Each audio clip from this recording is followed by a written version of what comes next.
اللہ وبرکاتہ۔ بھائی صاحب خیریت سے ہیں؟ جی الحمدللہ، اللہ کا احسان ہے، عافیت کے ساتھ زندگی گزر رہی ہے۔ ماشاءاللہ، بہت خوب، یہ اللہ کا احسان ہے۔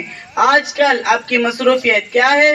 بھائی صاحب کیا کہیں، ہماری مصروفیت پر، ہمارے مشغلے پر ہم خوشی کا اظہار کریں یا تعجب کریں یا افسوس کریں؟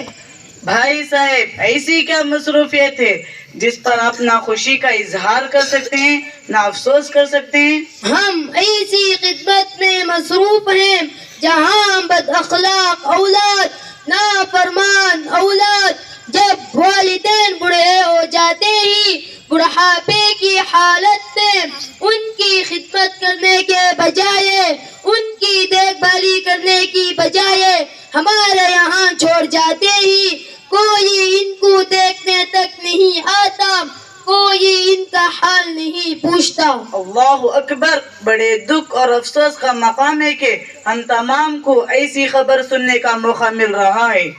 حدیث پاک میں اللہ کے رسول صلی اللہ علیہ وسلم نے ارشاد فرمایا تھا، قیامت کے نشانیوں میں سے ایک بڑی نشانی یہ بھی ہے کہ اولاد اپنے ماں باپ کی نافرمان بن جاتی ہے۔ ماں باپ کو جھڑکانا، ماں باپ کی خدمت نہ کرنا یہاں ہم کو نظر آ رہی ہے۔ اچھا بھائی، آپ سے ایک درخواست ہے، آپ سے ایک گزارش ہے کہ آپ ان کے اولاد کا پتہ بتا سکتے ہیں، گھر کا، دکان کا ایڈریس بتا سکتے ہیں؟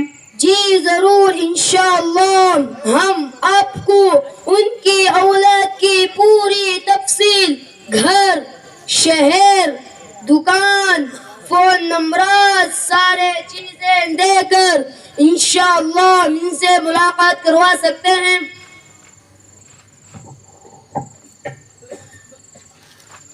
السلام علیکم ورحمۃ اللہ وبرکاتہ۔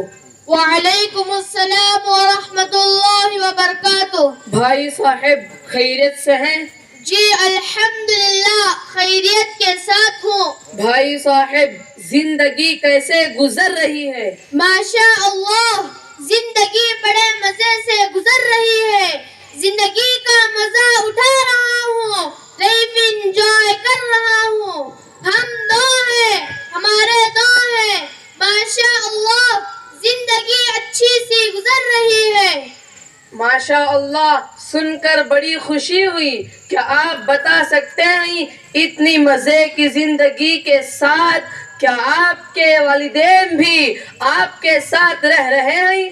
نہیں بھائی صاحب، میری زندگی میں والدین تو باحیات ہیں مگر میرے ساتھ وہ زندگی نہیں گزار رہے ہیں۔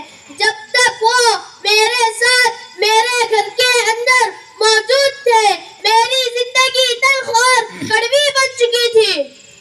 کیا آپ والدین کے ساتھ والدین کی زندگی کی موجودگی کو زندگی کا تلخ بتا رہے ہیں؟ میں پوچھ سکتا ہوں تلخ ہونے کا کیا مطلب ہے؟ بھائی صاحب آپ جب پوچھ ہی رہے تو میں پوری تفصیل کے ساتھ بتا رہا ہوں۔ میں ایک بزی آدمی ہوں، میں ایک بہت بڑی کمپنی کے اندر جاب کرتا ہوں، ڈیوٹی کر رہا ہوں جہاں وقت کو پک اپ کرنا ضروری ہے۔ اس طرح میری بیوی بھی جاب کر رہی ہے، وہ بھی وقت کے اوپر کمپنی کے اندر پہنچنا ضروری ہے۔ دوسری طرف بچوں کے اسکول، بچوں کے ٹیوشن اور ان کی شاپنگ کے اندر اتنا مست و مگن ہو کے والدین کو وقت نہیں دے پاتا اور والدین خواہ مخواہ گھر میں پڑے رہتے ہیں، کبھی بخار، کبھی سردی، کبھی نزلہ زکام اور کبھی ان کا غصہ اور کبھی ان کی چڑچڑاہٹ، یہ ساری چیزیں اپنے بچوں کے آرام میں بیوی کے ٹائم میں خلل ڈال رہے تھے۔ اس وجہ سے میری زندگی تلخ اور کڑوی ہو رہی تھی، اس لیے میں نے ان کو اولڈ ایج ہوم یعنی عمر رسیدہ رہنے کی جگہ میں چھوڑ آیا ہوں۔ اللہ اکبر کبیرہ، الامان الحفیظ۔ نہیں میرے بھائی، ایسا ہرگز نہیں ہے. جن سختیوں کو تم بوجھ سمجھ رہے ہو، جن کو تم کڑوی نگاہ سے دیکھ رہے ہو، ایسا ہرگز نہیں ہے، بلکہ خدمات تمہاری ترقی کے لیے زینہ اور سیڑھیاں ہیں. آج تم اپنی فیملی کے ساتھ اپنی زندگی کا لطف اور مزہ لے رہے ہو، وہ والدین کی دعاؤں کا صدقہ ہے.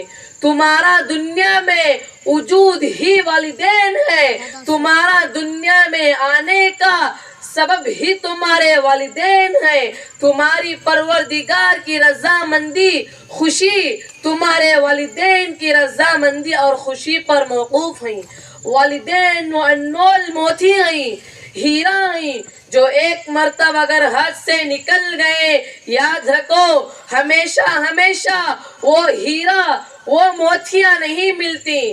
والدین انسان کی دو آنکھوں کی طرح ہیں. جس طرح ایک آنکھ اگر چلی جائے، اندھا ہو جائے تو زندگی اس کی مشکل بن جاتی ہے، وہ مرنا پسند کر لیتا ہے. اسی طرح والدین یہ آنکھوں کی مانند ہیں. ان کی قدر کرو. ان لوگوں سے پوچھو جن کے والدین نہیں ہیں، جن کا سایہ نہیں ہے، وہ اپنا سر ان کے گود میں رکھنے کے لیے ترستے ہیں. ان آنکھوں سے پوچھو جن کے والدین کو دیکھنے کے لیے ترس رہے ہیں، رو رہے ہیں. لہٰذا میرے بھائی، والدین کی قدر کرو. والدین کو دیکھنا عبادت ہے، والدین کے ساتھ حسن سلوک کرنا عبادت ہے. ٹھیک ہے میرے بھائی، آپ نے میری آنکھیں کھول دی. اب تک میں گمراہی اور ضلالت میں پڑا ہوا تھا، غلط راہوں پر، غلط